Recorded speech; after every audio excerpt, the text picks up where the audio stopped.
The Closing the Gap podcast is produced by the Association of Nigerian Physicians in the Americas and is supported by the association, sponsors, and advertising.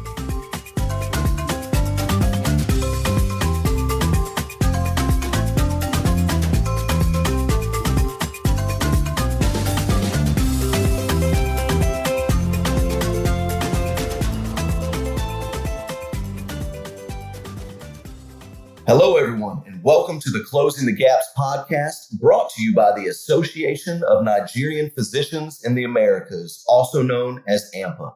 My name is Jason Prater, and I'll be your host for today.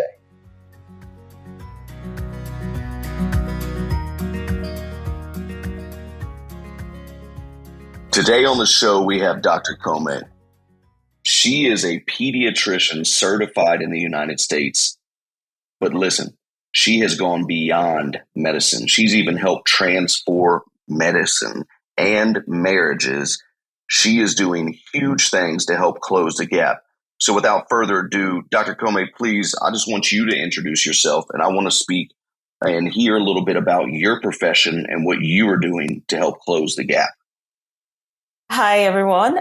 So my name is Kome Oseghale, MD. I'm a board-certified pediatrician here in upstate New York.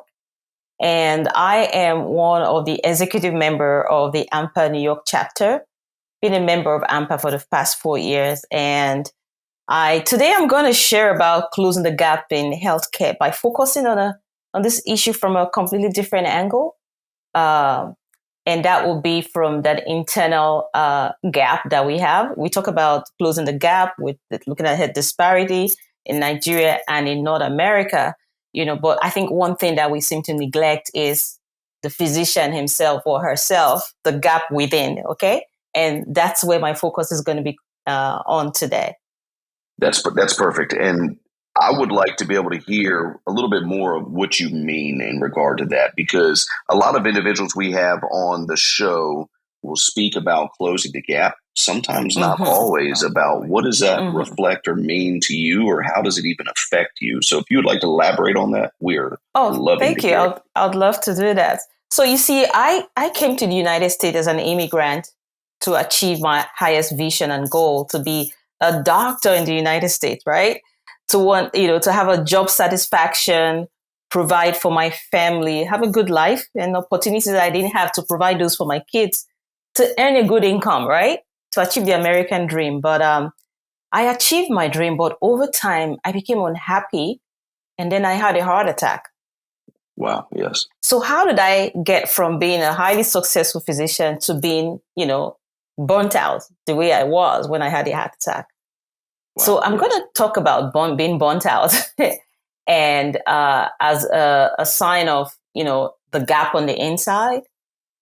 And so being burnt out is really a work-related syndrome. It's characterized by, state of mental exhaustion caused by one's professional life. Now, individual factors may affect burnt out, like high stress, combined with high ideals that we have as doctors, perfectionism. I was a perfectionist, I won't lie. I'm a recovering one. And that sense of responsibility we have towards our patient and the community. But burnt out is really driven primarily by systemic factors, such as working long hours at work, caring for sicker patients with complex needs, pressure to learn technology. We have a lot of issues with different EHRs, expectations from patients, like you're basically superhuman. You're supposed to know everything, do everything, and overextend yourself for your patients. And then there's that increased pressure to produce, right? It's now, everything is now monetized, the amount of patients you see and all that. Then there's more time spent on administrative tasks rather than patient care. And then there's a constantly changing rules and roles that we play. That office-based healthcare is transitioning to population-based care. And then there's the micromanagement of medical practice by administration, government agencies. And you know what? You had the grandfather of it all, COVID-19 pandemic to the mix, and you have a disaster, So here, these factors I just described are really external factors. These are some factors that are out of my control. But the only thing I could control was myself. my Absolutely. choices, my actions, and my reactions. But I didn't know. I didn't know. I was serving my patients and the community, but I was running from an empty tank. In fact, I think it was a gas tank that was fuming with gases. So I was actually pouring from an empty cup. My body was telling me, but I didn't take any notice. I wasn't even aware. I was not taking care of myself. And Wow. so there were symptoms. Yeah. I'm Go so ahead. sorry, doctor, but this I think is paramount. And this is why there's so many people that want to love, they want to serve, they want to help. And in the process, you end up forgetting about yourself. Correct. And so in the middle of this, what you've learned is, hey, for me to be a maximizer in my field and my profession, being involved with pediatrician, working with children, I need to make sure that I'm okay so I can be the best I can be to help these individuals. And I think that's huge because a lot of times people will forget that. And so you're learn this, and we are so sorry to hear what has happened to you health wise with a heart attack, and we are grateful that you are still continuing to push on and better health now. But I do think maybe that is a big thing when we talk about closing the gap in healthcare, to make sure the leadership that's involved in it is well too. You're right. So I'll speak to something that a lot of physicians that we kind of do the work, and you have the signs and symptoms that are showing up in your body, like having headaches. Like for me, I had headaches, and I just took my Tylenol and got on with it. And I was having less sleep hours, 3 to 4 hours a week, a night. Then taking work home to work, and then there was the overeating and much weight gain, and I found myself getting mad easily, reacting to, one of the problems we have as pediatricians is dealing with the parents, reacting to the parents of my patient, like taking out my frustration and then taking that home to my husband and my kids. And I think one of the other major thing again was I wasn't taking into consideration the factor of aging, that my body was slowly declining with age. My strength is not like it was when I was in my 30s and my 20s and 30s. And then metabolism is changing as well. And the truth is, I think a lot of physicians, we don't go for annual checks. we treat other people, we take care of them, but we don't go. But so for me, I went, my numbers were fine, but there were stressors at home that I was running away from. And work was my gateway. So it was like my gateway drug, working so hard. And there were other devices that other physicians use, like smoking, substance use, drinking. There's this mindless social media, scrolling, Netflix binging, and all that, impulse buying, just to suit that gap within, right? So if you don't mind, let me ask this. So what you're telling us is, for you to be the amazing doctor you are and to operate in your best level of excellence, you've learned now over time that, hey, I need to make sure I'm okay. Exactly. If I'm talking to this child's parent, I don't want to be rude to them, but I'm burnt out, and now it's caused stress, and now I'm maybe taking it out on them. So now learning, wow, okay, if I'm okay, I can help others be okay. And that is a huge thing when it comes to closing the gap in healthcare, because when somebody's in a dire emergency, they depend on the doctor. Exactly. So someone is a dire emergency, they depend on the doctor, and the doctor is in dire emergency, but the doctor didn't know, like I didn't know.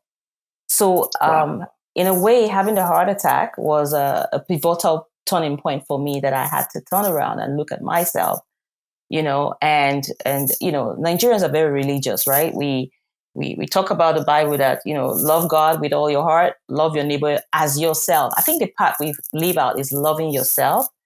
And so loving yourself, what does that look like? So what did it look like for me, right? And how do I love myself? And one of the things I do now that I have changed the trajectory of my life is to encourage physicians in ANPA to take care of themselves by first filling up their cup. So what does taking care of yourself look like? So the first thing I did was, finding my own identity. Like, who am I if I'm not working as a physician? because my identity was so wrapped up in my job that when I was off for work or from work for about 4 months for disability, I was confused because I wasn't being called Dr. Kome anymore, and everybody was gone out from the house, and I was alone, and it was scary. It was then I realized that, that in that space that I'm actually Kome first before I'm Dr. Kome. And that's such a big deal. Yeah. That's that such I'm a big valuable. deal. That's a big deal. That I'm a valuable member of the society, even without my stethoscope. That I'm That's loved. Right. And if the doctors are struggling themselves, that creates a hardship. If we're trying to close the gap, if we're trying to help individuals, but then we neglect ourselves, just like what you said, it's to love others and to love ourselves, but do we pay attention to that? And so I'm curious, have you learned anything since you have joined ANPA, the Association of Nigerian Physicians in the Americas, that has maybe helped you realize through social interactions with them, events, maybe a medical mission if you participated in one of those, or just being around other doctors where you gained some wisdom that helped me be the better woman and doctor that I can be for others? Yeah, so ANPA's medical mission is a great tool. It's a great thing that we're doing, trying to close the gap. My focus working with ANPA is really to help the physicians close the gap from within. And that's what I'm really focused on. And what I'm doing is, first of all, helping them to find their identity aside from work, discovering what they love to do. Like for me, I had to discover self-care, which was huge. One thing that I had to put into practice every day. And then managing the stressors in my life, like stressors in the life that I had to manage. Yes, that's such a that was huge. Yeah, that was huge deal. That's awesome. Yes. So one of the stressors I had was that the fact that I was also struggling in my marriage. I was struggling at work, I was struggling in my marriage. And when I was able to find a way to fix that, I found a tool that helped me tremendously to fix that. And that was the 6 intimacy skills that not only helped me fix that, it also helped me fix my relationship at work and all other relationships. And then I also learned to manage my work hours, where I was able to negotiate work hours that suited the lifestyle that I wanted to live. And with all this together, extremely important. Boundaries is what I'm hearing here now, doctor. Yeah. So with this tools that I have together, I am living my best life now. Close the gap from the inside so that when I'm working, I'm pouring from a cup that is full, a full cup, and I'm bringing my best self to my patients and my community. I'm bringing my best self in my home as well. So I have the work-life balance between my life and my profession. So basically, I'm on the other side. And because of that, I have this passion to support immigrant physicians like me on their own journey to find their own work-life balance as well. And as an ANPA member, this is one way I'm choosing to contribute to closing the gap, apart from and going with them on a medical mission. I haven't gone yet. My plan is to go next year for the 30th anniversary. But I know that if we don't close this gap, this crucial gap within us, it has wide-ranging ramifications if we don't pay attention to that. Yeah. So, yeah. Okay. So, doctor, you said you've been with ANPA for 4 years, correct? Okay. And you just shared some profound wisdom, in my opinion. And so if we have listeners today that are interested in contacting you, maybe there's another young lady that's involved in healthcare to some demographic or has maybe walked through what you've walked through and you found your victory, and how could they contact you? Would you be willing to maybe give a little bit of some contact details, whether it's maybe if you have a website or an email or a phone number that you can help close the gap with maybe another physician by helping them be I have healthy? a website, and it's called www.thrivingwives.com. Thriving Wives. So I work with immigrant physicians to support them, to have thriving marriages and also balance their life as physicians. And I have a Facebook group. It's called Thriving Wives Club with Kome Oseghale. And you can find me on Facebook and Instagram as well. Thriving Wives with Kome Oseghale. Awesome. Well, Dr. Kome, I just want to personally say thank you, because not alone are you showing your dedication to healthcare, not alone are you showing dedication to raising others up, but you're also showing love and passion to making sure that the people who are delivering the healthcare are okay too. And so on behalf of ANPA and Closing the Gap podcast, I just want to say thank you so much for everything that You're you do. welcome. All right. Well, so at this time, we're going to take a brief break. We're going to come back and we're going to meet our next guest. So please stay tuned. You don't want to miss this.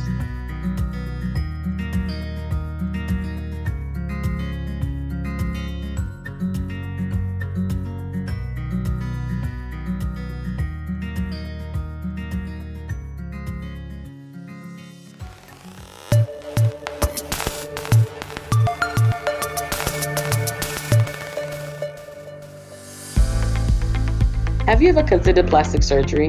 Do you have poor self-image or body pain due to excessive skin or fat? You would consider professional cosmetic plastic surgery provided by Abuja Plastics. Besides concealing aesthetic physical flaws, cosmetic surgery has several physical and mental health benefits, including increasing one's self-worth, self-esteem, and overall quality of life.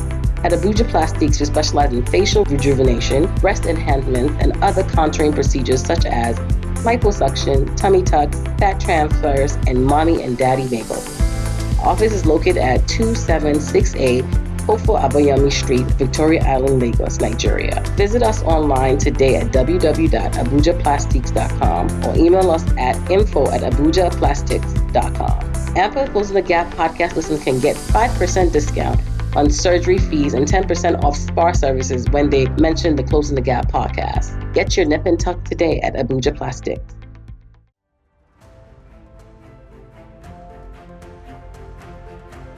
M&G at Kome Foundation provides skills acquisition programs, graduate HSE programs, and community sports and recreation programs for impoverished youth in the Port Harcourt area of the Niger Delta in Nigeria. Our goal is to break the harsh cycle of poverty in these rural areas of Nigeria by teaching the value of self-empowerment and improvement through our various programs and activities.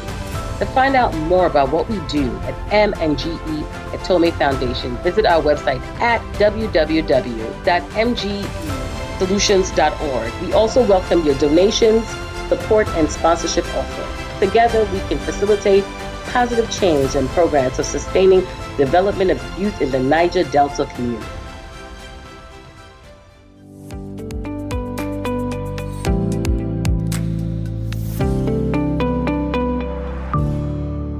Thank you for staying with us till the end of the show today. This has been the Closing the Gaps podcast, brought to you by the Association of Nigerian Physicians in the Americas, or ANPA. Remember to follow us on Facebook and other social media platforms. Our social media handles are as follows: Facebook, ANPA National; YouTube, ANPA 8415; Instagram, ANPA_National. You can also visit us at www.anpa, that's ANPA.org, for more details about up-and-coming events.